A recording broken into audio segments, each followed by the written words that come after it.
Movers and shakers. Congress party ने अपनी election campaigning के लिए एक वीडियो फिल्म बनाई है जिसमें उन्होंने कांग्रेस हिस्ट्री के सारे हीरोज को दिखाया एक्सेप्ट अपने मशहूर ट्रेजेडी किंग नरसिम्हा राव जी को छोड़कर। इस बारे में नरसिम्हा राव जी का कहना है, मुझे फिल्म में मेजर रोल दिया जा रहा था पर मैंने खुद नहीं किया क्योंकि मुझे इस फिल्म के कैमरामैन, असिस्टेंट डायरेक्टर और स्पॉट बॉयज पसंद नहीं आए। ऐसा ही कुछ बेचारे मनमोहन सिंह जी के साथ भी हुआ है। सुना है वो बस एक जगह सोनिया जी का भाषण सुनते हुए नजर आए। इस बारे में उनका कहना है, ओ जी मैंने जब ये फिल्म साइन की थी तब मैं ही हीरो था पर अब मुझे अपने आप को जूनियर आर्टिस्ट कहते हुए भी शर्म आ रही है। पर जितना भी रोल है मैंने बहुत अच्छा किया है। भाषण सुनते वक्त मेरे इमोशंस और एक्सप्रेशंस देखने लायक बनते हैं। कांग्रेस की इस फिल्म को इलेक्शन कमीशन का यू सर्टिफिकेट भी मिल गया। एमएस गिल साहब का कहना है, मैंने किसी का रोल नहीं काटा, फिल्म अच्छी बनी, बहुत अच्छी बनी है, किसी ने किसी को गाली गलौज नहीं की है, अच्छी हिंदी का प्रयोग किया गया है। मैं तो सोचता हूं इस साफ सुथरी और बोरिंग फिल्म को टैक्स फ्री कर देनी चाहिए। भाई बधाई हो कांग्रेसी भाइयों, बधाई हो, आपकी फिल्म टैक्स फ्री हो गई। अब मनाइए कि फिल्म बॉक्स ऑफिस पर भी हिट हो जाए। Our guest tonight are actor Ashutosh Rana and pop singer Abby. But before that, give a big round of applause to Cherokee and the Rubber Band. Thank you.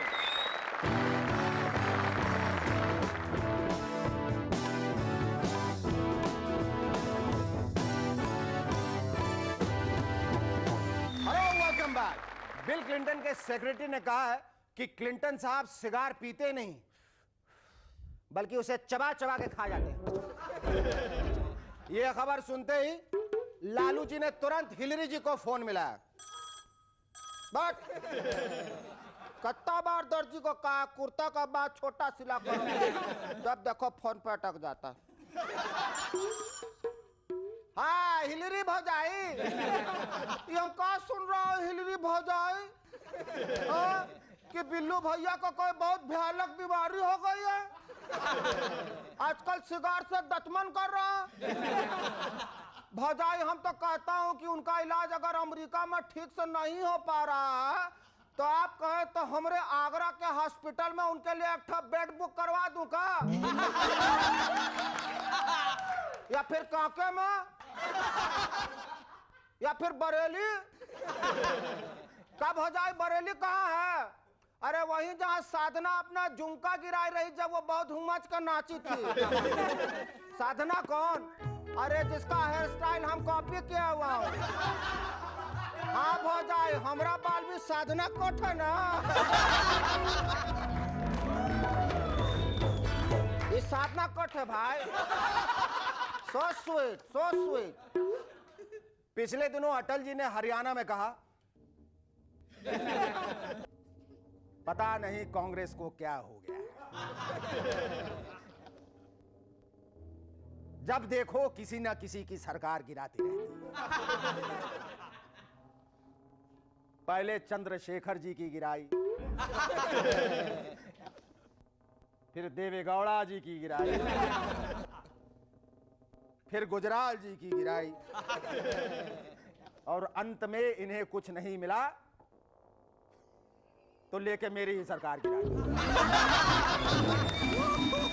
Atal ji के इस comment से लगता है कि कांग्रेस को सरकार गिराने का एडिक्शन हो गया। कहीं ऐसा ना हो इस बार इलेक्शन हो, कांग्रेस भारी मतों से जीत जाए, अपनी सरकार बनाए और फिर खुद ही गिरा दे। भाई एडिक्शन है। कांग्रेस की एक रैली के दौरान 25,000 की भीड़ को हाथ हिलाता देखकर मनमोहन सिंह जी अपने आप को रोक नहीं पाए, बेकाबू हो गए और जैसे कि कांग्रेस की प्रथा है लगे खुद भी हाथ हिलाने। सुना है हाथ हिलाते हिलाते थककर स्टेज पे ही गिर पड़े, फिर भी उनका हाथ हिलाना बंद नहीं हुआ।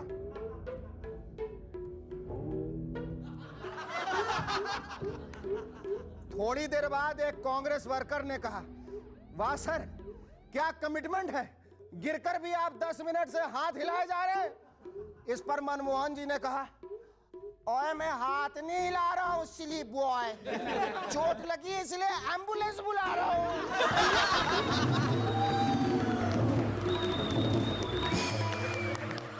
मिथुन चक्रवर्ती का कहना है, अपुन कभी भी बाप का रोल नहीं करेगा बाप।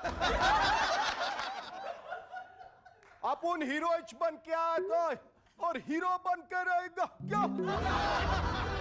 अपुन को बाप नाम से नफरत है, कोई शक? अपुन का बेटा भी अपुन को बाप नहीं मिठुंदा बोलता है क्या? कोई शक? अरे मिठुंदा गलत सुना होगा आपने, वो आपको मिठुंदा नहीं बल्कि मिठुन दादा बोलता होगा, फादर नहीं ग्रैंडफादर। कांग्रेस के डॉक्टर मनमोहन सिंह जी का कहना है कि लोग अपनी इलेक्शन स्पीच में बहुत ही गलत शब्दों का इस्तेमाल करते हैं, इसलिए मैं किताब लिख रहा हूं, how to speak good language and influence the voters. हम जानते हैं कि मनमोहन सिंह जी आप किस लैंग्वेज की बात कर रहे हैं। अगर आपका दिल साफ है तो हिंदी विद पंजाबी एक्सेंट, और अगर दिल में कुछ काला है तो Hindi with an Italian accent. Bihar की चीफ मिनिस्टर राबड़ी जी को आजकल कोई बार बार फोन करके परेशान करता रहता है। इस पर उन्होंने लालू जी से कहा, देखिए ना आजकल कोई हमको बार बार फोन करके बहुत हल्कान करता है, बहुत अजीबोगरीब बात करता है भाई। इस पर लालू जी ने कहा, अजीबोगरीब बात करता है ये कैसे? हम तो तुमको इतना दिन से फॉल भी नहीं किया।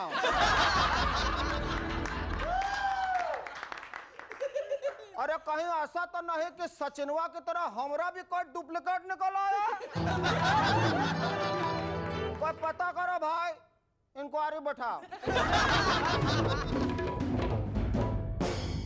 टूरिज्म वालों ने इस साल को विजिट इंडिया ईयर घोषित किया है और वहीं इसे क्रिटिसाइज करने वालों का कहना है कि पहले इंफ्रास्ट्रक्चर तो सुधार लेते, लेकिन हमारा तो मानना है कि इंडिया आने वाले विदेशियों को ऐसा कलरफुल और यूनिक डेस्टिनेशन भला और कहां मिलेगा। यहां के आम रास्तों में हम प्रोवाइड करते हैं अफ्रीकन सफारी का मजा,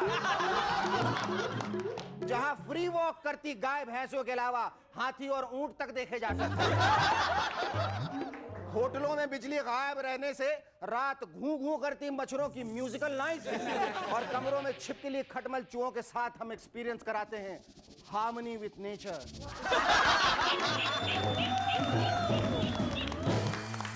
इसीलिए टूरिज्म वालों का नया नारा है, भाड़ में जाए infrastructure, visit India this year.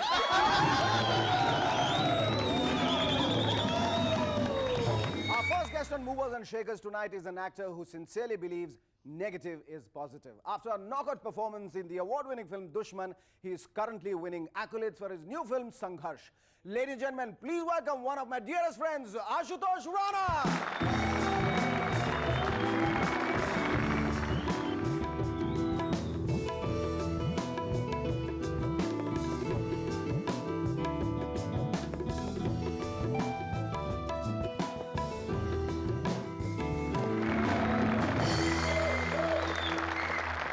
Ashutosh, पहली बात तो मैं तुम्हें मुबारकबाद देना चाहूँगा जो तुम्हारी दूसरी फिल्म रिलीज़ हुई है संघर्ष, उसके रिलीज़ के लिए, और ये पूछना चाहूँगा कि संघर्ष की अपार सफलता के पीछे आशुतोष राणा या उसके किरदार का कितना हाथ है?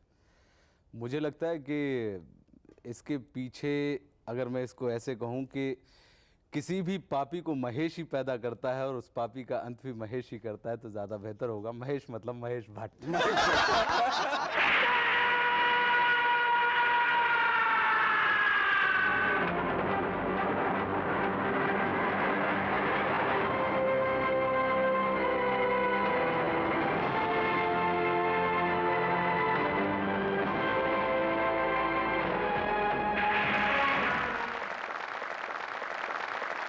अच्छा ये बताओ कि जब पहली बार तुम उनके पास गए थे, महेश भट्ट जी के पास, इस आग्रह के साथ कि तुम्हें उनके साथ काम करना है, जी तो उनकी सलाह ये थे कि तुम उनके साथ सह निर्देशक बन जाओ। जी।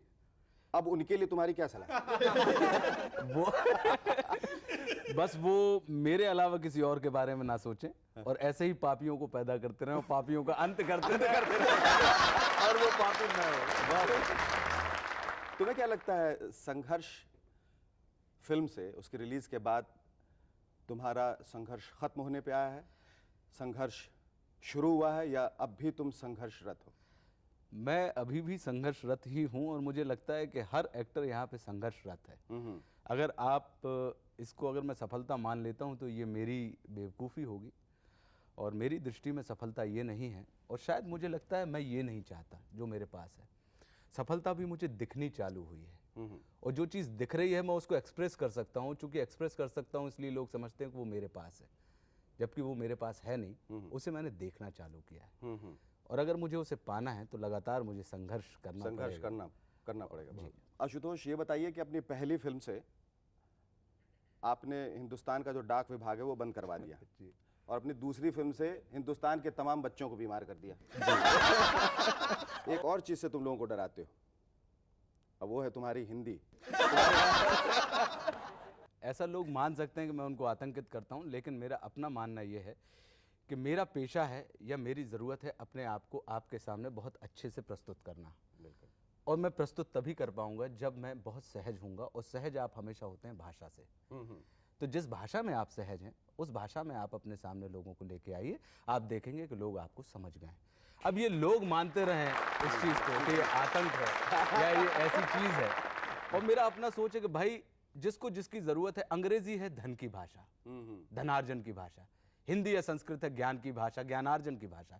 तो आपको धन की ज़रूरत है, आप धन का पालन करें, उसका अनुसरण करें। मुझे ज्ञान की ज़रूरत है, मुझे उसका पालन करने दें।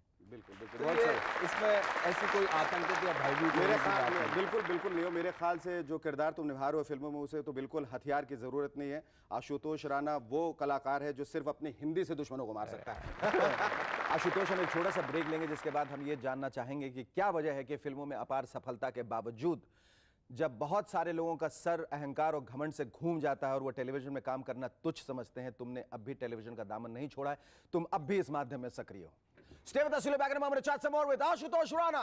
नैना सोनिया, नैना सोनिया, नैना सोनिया, नैना।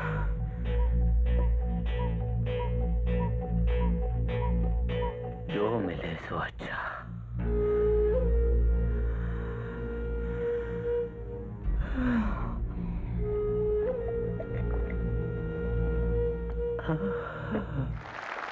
ये बताओ आशुतोष की फिल्मों में अपार सफलता के बावजूद तुम टीवी कैसे कर रहे हो? ये जो सामंजस्य है, जो तालमेल है, ये तुमने कैसे बिठाया? मैं जब मुझे फिल्मों के ऑफर मिलने लगे तो एक मिनट के लिए मेरा दिमाग भी भ्रमित हुआ था कि मुझे इस चीज़ को करना चाहिए या नहीं करना चाहिए। लेकिन मैंने गुरुजी से कंसल्ट किया, उन्होंने मुझे एक गणित समझाया। बोले बेटा एक चीज़ का ध्यान रखना, हमेशा ज़िंदगी में अगर तुम्हारे चढ़ाव आता है तो उतार भी आते हैं, और जब उतार आते हैं और तुम लोगों के साथ जुड़ते हो तो तुम्हारे बुरे समय में लोग तुमको पहचान जाते हैं और बुरे समय में फिर तुम डिक्टेट नहीं कर पाते हो, तुम कमांड नहीं कर पाते हो, लोग तुम्हें अपने हिसाब से चला रहे होते हैं, संचालित कर रहे होते हैं, तो वो बुरा समय और बुरा हो जाता है। तो अगर तुम अपने अच्छे समय में टेलीविज़न करते रहोगे और जब बुरा समय आएगा तब भी तुम टेलीविज़न कर रहे होगे तो लोगों को तुम्हारा बुरा समय नहीं पता लगेगा और यही तुम्हारी सफलता होगी। तुम अपने बुरे समय में भी लोगों को संचालित कर रहे होगे, उनको मोटिवेट कर रहे होगे। ये बताओ कि आने वाले दिनों में हम सिर्फ तनुजा चंद्र और आशुतोष राणा का समीकरण ही देखेंगे या कुछ और? नहीं, मैं एक फिल्म कर रहा हूँ बादल, जो राज कंवर जी के साथ है, जिसका हम क्लाइमेक्स शूट कर रहे हैं। शुक्र है, बाकी शुक्र है, हाँ। एक दूसरी फिल्म है सुनील दर्शन जी के साथ है जिसका नाम है जानवर। एक फिल्म है जिसमें मैं आउट एंड आउट पॉजिटिव आदमी हूँ, उस फिल्म का नाम है डेंजर। पिछली दफा तुम आए थे हमारे शो में तो तुमने एक बात की थी कि तब तुमने कहा था कि मुझे अब भी तलाश है एक रहगुजर की, एक हमसफ़र की। वो सफ़र उस हमसफ़र के साथ ख़त्म हुआ है, तुम्हें वो सही हमसफ़र मिला है या नहीं? अब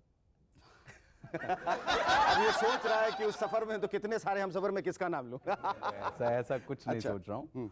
उस तरफ से मेरी दृष्टि बिल्कुल हट चुकी है और पूरा का पूरा रुझान अब चूँकि वो एक ज़रूरत मेरी पूरी हो गई है, तो पूरा का पूरा रुझान अब मेरा अपने काम की तरफ है। कौन सी ज़रूरत पूरी हो गई? जो हम सफ़र या सफ़र और सहयोग की आप बात करते हैं, वो ज़रूरत पूरी हो गई, तुम्हारा ध्यान जो है पूरा अब फिल्मों में केंद्रित है, लेकिन वो हम सफ़र तुम्हारे साथ है और मेरे ख्याल से वो एक सकारात्मक ऊर्जा की तरह तुम्हारे साथ रहे और तुम इसी तरह नकारात्मक रूप से सकारात्मक किरदारों को निभाते रहो, यही हमारी सकारात्मक इच्छा है। Thank you so much, it was lovely talking to you. Our second guest on Movers and Shakers tonight is a young but talented singer. His debut album Josh is full of foot tapping yet melodious music. Ladies and gentlemen, please welcome Abby. That's Ashutosh. That's Abby. Well, Abby, that was absolutely wonderful. Let me congratulate you for a new album called Josh. Thank It you. says the Wilds with a give a big hand. Josh. A lot of Josh. Can I have that, please? Thank you so much. You know, your new album is called Josh, and you represented Bombay University with a band called The Steam. You seem to have a lot of heat in your body, Abby. What's the matter? I mean, why are you choosing the words Josh and Steam? What is the intention behind it? Josh shows all the essence of the album because it's very foot tapping and a lot of dancey thing happening in the album. So it's like full of Josh. Full of Josh. Yeah. Abby, तुम Abby आए हो pop scene में? या पहले से हो? I believe you used to sing in pubs and hotels, and right? Right, Now, how do you find yourself in the typical stereotyped indie pop scenario? I've always been involved with the industry. Oh, you have been. I have been. Yeah. I've been doing playback. I mean, playback as in jingles and and a lot of corporate films. I've been singing for them. And then I've done a little bit role in your movie too, Sangharsh. Yes? Yeah, a little. You never met? You never met? No. Never met Ashutosh? Actually. You're meeting But- now? I mean, that's Yeah, ironical. I mean, it was just a band scene, I mean, it takes some Those movers and days. shakers to reunite co-stars. पर अभी तुम्हें ऐसा लगता है कि हर बार जब एक pop star उभरता है तो एक म्यूजिक कंपनी का भट्टा बैठ जाता है? I won't let that happen to my company. Oh, please. good. I hope not. Definitely not. Abby, I was reading about your album, and it says that the songs on the album are a mixture of playful, romantic, upbeat, and racy tracks. Which faithfully mirrors Abby as a person? Asanam. Asanam? Asana. Yeah. What does the future hold for you, Abby? Where do you go from here? Are you going to get into playback singing? Are you going to Yeah, I'd love to go get back into- to pubs and sing there? Are you going to stay Yes, here? I What? would. I would be doing all this also because that was live shows. That is, it's a very nice thing to interact with your audience. It's very nice.